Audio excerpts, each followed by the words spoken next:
Today is my third time back in the Tillamook Forest. I can't get enough. I have at least one more day I need to come back out here. Today I'm doing something a little different. I am going to two other waterfalls that I've never been to, and all I have to go off of is GPS coordinates. I haven't seen pictures of these waterfalls. I don't know how tall they are. I don't know what they look like. I'm just going to see what they're about because I know they're there. But we're gonna see. I'm sure it's beautiful if it's out here because I am yet to be disappointed in this area. As for now, we're dropping down that because it's somewhere down there. Well, I made it down, not very hard, pretty easy, quick off-road excursion. There is no trail to this waterfall.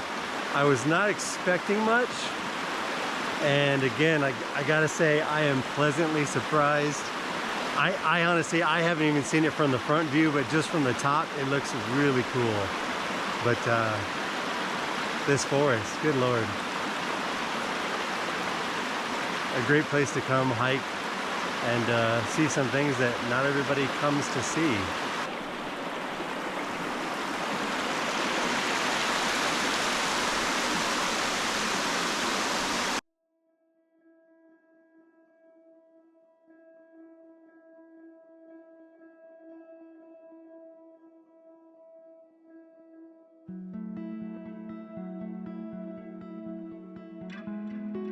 This first waterfall is considered a slide type waterfall for the way the water gently glides down the side of this rock face.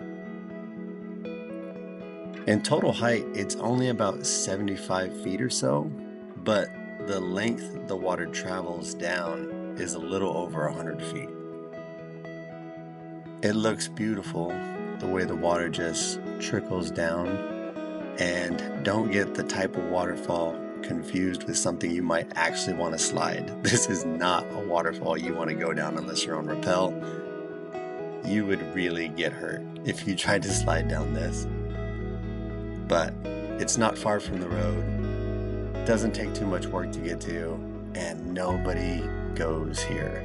So it's one of those ones you can just have all to yourself with really not that much work. Really beautiful.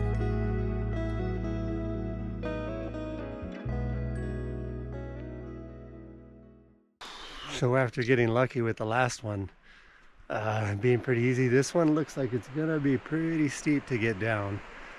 Should be quite a fun trek.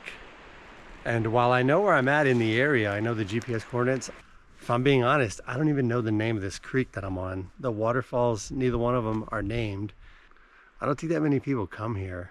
Maybe the first one people go to, but this one, judging from the looks of what it's gonna take to get down there, I don't think that many people see this one. I hope it's worth it. We're about to find out. As you can see, it's quite beautiful. It was very steep to get down here. That was a lot of fun. I think going back up will be a lot more sure-footed. It might be harder, but it's always a lot easier to climb up something than it is to down climb something, especially if it's so sketchy. I also got kind of cliff wreck there. I chose the wrong path. Sometimes the most direct path to a waterfall isn't always the best, and it's usually because of a cliff, and I ran into a cliff. It looks beautiful. This, another waterfall that I have not seen yet, but it looks like it's gonna be a pretty good drop.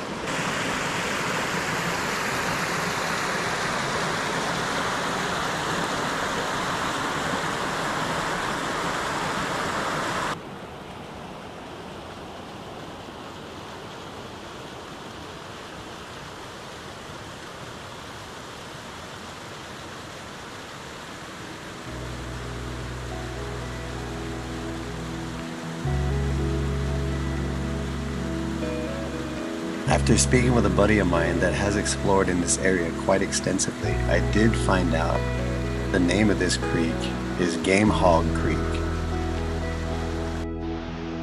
I was also pleasantly surprised when I got to the bottom and I got a view of this two-tiered waterfall, with the initial drop being about 40 feet or so, and the second drop that breaks into kind of a fan style waterfall is about 15 feet. It has a beautiful sound, a beautiful view.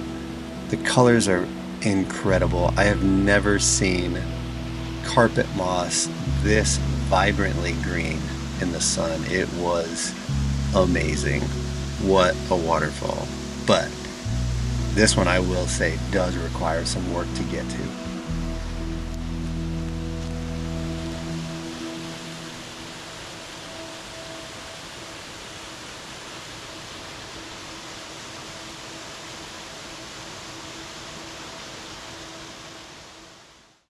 And that is how you declare victory. I think I made it up the cliff faster than I made it down. It was a lot easier to climb up than it was to go down, for sure. But a beautiful hike, a beautiful waterfall, a beautiful day. I've got one more trip to this forest to do a canyon run, and I'm excited to do that one. I'll have to see when the weather is good and I can get back out there, but stay tuned for that one. Fern Rock Falls is the roadside attraction I promised at the beginning of this video. The waterfall is right off Highway 6 and can be passed very easily if you don't know where it is. There is a large parking area in front of the waterfall, but that also hides the waterfall a little bit, as when you drive by, you might not see it as it's pushed further back. This waterfall does seem to run year-round, although at lower flows, this may not be very spectacular or very pretty to look at. As you can see, there were icicles formed on the rocks surrounding the waterfall. The total height of this waterfall is about 35 feet or 37 feet, and it has 4 drops, the biggest of which is the final one that you see me standing near, which is about 20 feet. Not really a spectacular waterfall, but it's right on the side of the road, and you can walk from where you park to the base of the waterfall in like 20 seconds. So if you're in the area and you want to see something cool, there's no reason not to stop and enjoy this one.